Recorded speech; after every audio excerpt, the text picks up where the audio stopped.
बिस्मिल्लाहिर्रहमानिर्रहीम। अस्सलामुअलैकुम। दी Urdu Islamic teacher के प्यारे नाज़रीन, ख़वातीन व हज़रात, सबसे पहले आप सबको मैं माह ज़िलहज का ये जो आखिरी जुम्मतुल मुबारक जो है पहले अशरे का ये जो आ रहा है, इस जुम्मे की मैं आपको मुबारकबाद पेश करता हूँ और अल्लाह पाक से दुआ करता हूँ कि अल्लाह पाक आपकी इस दिन के सदक़े से जो भी बड़ी हाजत है उसको पूरा फरमाए।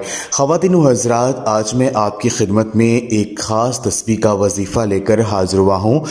माह ज़िलहज का ये जो आखिरी जुम्मा है पहले अशरे का, इस जुम्मे को आपने ये एक तस्बीह जो है इसको पढ़ लेना है। यकीन मानिए आपको ऐसी जगह से दौलत मिलना शुरू हो जाएगी, आपके घर में रिज़्क़ का तूफ़ान हो जाएगा।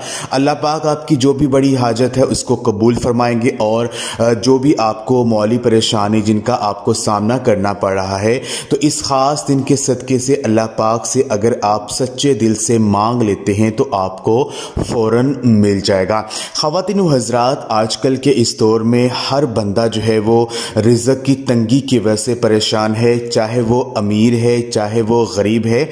अमीर बंदा इस वजह से परेशान है कि उसको यही उसकी आरज़ू होती है कि उसे ज़्यादा से ज़्यादा दौलत मिले, इसी हवस में जो है वो दिन रात एक कर देता है, उसके रिस्क में बरकत नहीं रहती है। और गरीब बंदा इस वजह से परेशान होता है कि उसे अगर उसे किसी एमरजेंसी किसी काम की ज़रूरत पड़ गई है, उसे पैसे चाहिए और उस गरीब बंदे की कोई भी बंदा मदद करने को तैयार नहीं होता है और वो बंदा अल्लाह पाक से दुआ करता है कि उसकी जो पैसों की कमी है उसको हल फरमाया जाए और जो भी रिस्क में तंगी का मसला है वो हल हो जाए। तो आज का ये जो वजीफ़ा है, अगर ये अमल आप माह ज़िलहज के इस जुम्मे को अगर आप कर लेते हैं, माह ज़िलहज का ये जो दूसरा जुम्मा है, इसको ये तस्बीह अगर आप पढ़ लेते हैं तो यकीन मानिए आपकी रिज़्क़ के हवाले से, माल दौलत के हवाले से जो भी आपकी परेशानी है वो आपकी हल हो जाएगी। तो आज का ये जो ख़ास अमल है, ये वजीफ़ा आपने असर की नमाज के बाद करना है।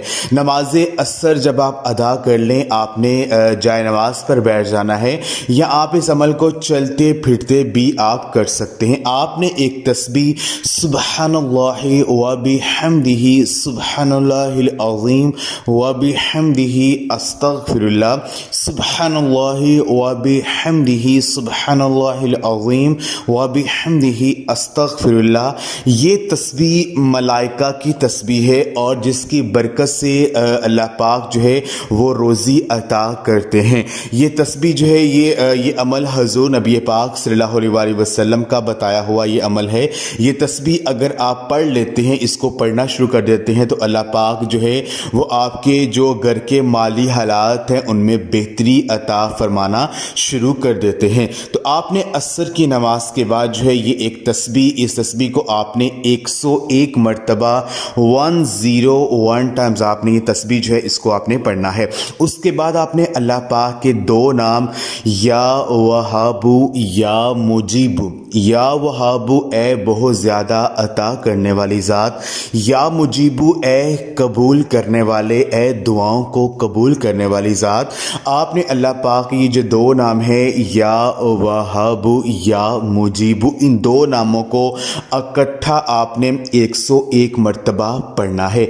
जब आप 101 मरतबा तस्बीह पढ़ लें और 101 मरतबा अल्लाह पाक के दो नाम या वहाबू या मुजीबू पढ़ लें, फिर आपने अल्लाह पाक का एक नाम या समीउ, इस नाम को आपने अपनी आंखें बंद करके अपनी परेशानी का तसव्वुर ज़हन में रखकर आपने पढ़ना है। वजीफ़े को शुरू करने से पहले और दुआ मांगने से पहले दुरूद पाक जो है वो लाजमी पढ़ लीजिए। और जब आपने ये अमल करना है, आपके जहन में जो आपकी परेशानी जिसके लिए आप ये अमल कर रहे हैं उसका तसव्वुर लाजमी होना चाहिए। इंशाअल्लाह ताला इस ख़ास दिन के सदक़े से, इस ख़ास महीने की बदौलत से अल्लाह पाक आपकी जो भी हाजतें हैं उनको कबूल फरमाएंगे। तो ये ख़ास अमल जो इसको आप लाजमी कीजिए, इस वीडियो को लाजमी शेयर कीजिए। इंशाअल्लाह ताला आपकी हर हाजत कबूल होगी। जज़ाकल्लाह।